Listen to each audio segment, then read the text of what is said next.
ಬಂಧುಗಳೇ ನಮಸ್ಕಾರ. ಕಳೆದ ಒಂದು ತಿಂಗಳಿನಿಂದ ಜಂತರ್ ಮಂತರ್ನಲ್ಲಿ ನೀಟ್ ಪ್ರಶ್ನೆ ಪತ್ರಿಕೆ ಸೋರಿಕೆಯಿಂದಾಗಿ ನಡೆಯುತ್ತಿರುವಂತಹ ಪ್ರತಿಭಟನೆ, ಈ ಪ್ರತಿಭಟನೆಯಲ್ಲಿ ನಿನ್ನೆಯಿಂದ ತುಂಬ ವ್ಯಾಪಕವಾಗಿ ಚರ್ಚೆಗೆ ಗ್ರಾಸವಾಗಿದೆ. ಮೊದಲು ಸೋನಮ್ ವಾಂಗ್ಚುಕ್ ಅವರ ಉಪವಾಸ ಸತ್ಯಾಗ್ರಹವನ್ನು ತಮ್ಮ ಅನುಮತಿ ಇಲ್ಲದೆ ಅವರಿಗೆ ಅಲ್ಲಿಂದ ಬೇರೆ ಕಡೆ ಸ್ಥಳಾಂತರ ಮಾಡಲಾಗಿದೆ. ಅದಾದ ನಂತರ ಪ್ರತಿಭಟನಾಕಾರರ ಮೇಲೆ ಲಾಠಿ ಚಾರ್ಜ್ ಮಾಡಲಾಗಿದೆ. ಸುಮಾರು ಈ ನೀಟ್ ಪರೀಕ್ಷೆಯಲ್ಲಿ 20-21 ಜನ ಆತ್ಮಹತ್ಯೆಯನ್ನು ಮಾಡಿಕೊಂಡಿದ್ದರು. ಇದು ಬರೀ ಅವರ ಕುಟುಂಬದ ನೋವಲ್ಲ, ಇದು ಒಂದು ನಮ್ಮ ದೇಶದ ನೋವು. ನಾವು ಅವರನ್ನು ಕಳೆದುಕೊಂಡಿದ್ದೀವಿ. ಮಾನವ ಸಂಪನ್ಮೂಲ ಈ ದೇಶಕ್ಕೆ ತುಂಬ ಅತ್ಯಗತ್ಯವಾದಂಥವು.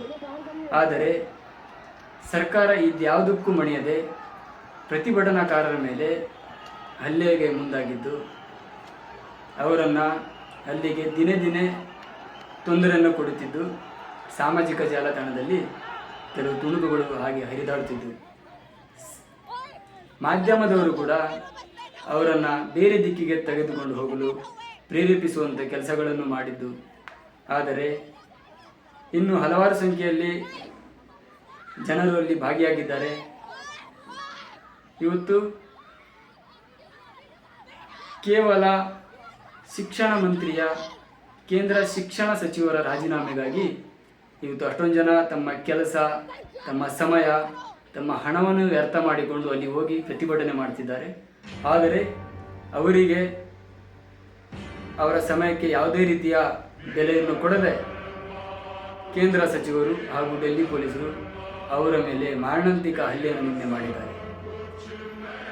ಸ್ವಾತಂತ್ರ್ಯ ಪೂರ್ವದಲ್ಲಿ ಲಾಲ್ ಬಾಲ್ ಪಾಲ್ ಎಂಬ ಕ್ರಾಂತಿಕಾರಿಗಳು ಸ್ವರಾಜ್ಯವೇ ನಮ್ಮ ಜನ್ಮಸಿದ್ಧ ಹಕ್ಕು ಎಂದು ಹೇಳಿದ ಬಾಲಗಂಗಾಧರ್ ತಿಲಕ್, ಲಾಲ್ ಲಜಪತ್ ರಾಯ್ ಮತ್ತು ಬಿಪಿನ್ ಚಂದ್ರ ಪಾಲ್ ಇವರು ಬ್ರಿಟಿಷರ ಕಾಲದಲ್ಲಿ ಹೋರಾಟ ಮಾಡಿದಂಥ ಮಹನೀಯರು. ಆದರೆ ಒಂದು ಲಾಠಿ ಚಾರ್ಜ್ನಲ್ಲಿ ಲಾಲ್ ಲಜಪತ್ ರಾಯ್ ಅವರು ಅಸುನೀಗುತ್ತಾರೆ. ಆದರೆ ಕ್ರಾಂತಿ ಎಂದು ಕೊನೆಗಾಣಲಿಲ್ಲ. ಹಾಗೆ ಕ್ರಾಂತಿಯಲ್ಲಿ ಭಾಗಿಸಿದಂತಹ ಹಾಗೂ ಭಾಗವಾಗುತ್ತಿರುವಂತಹ ಎಲ್ಲ ನೆಚ್ಚಿನ ವಿದ್ಯಾರ್ಥಿಗಳಿಗೆ ಧನ್ಯವಾದಗಳು. ಹೀಗೆ ಕ್ರಾಂತಿ ಮುಂದುವರಿಯಲಿ. ದೇಶದ ಜನತೆ ನಿಮ್ಮ ಜೊತೆ ಇದೆ.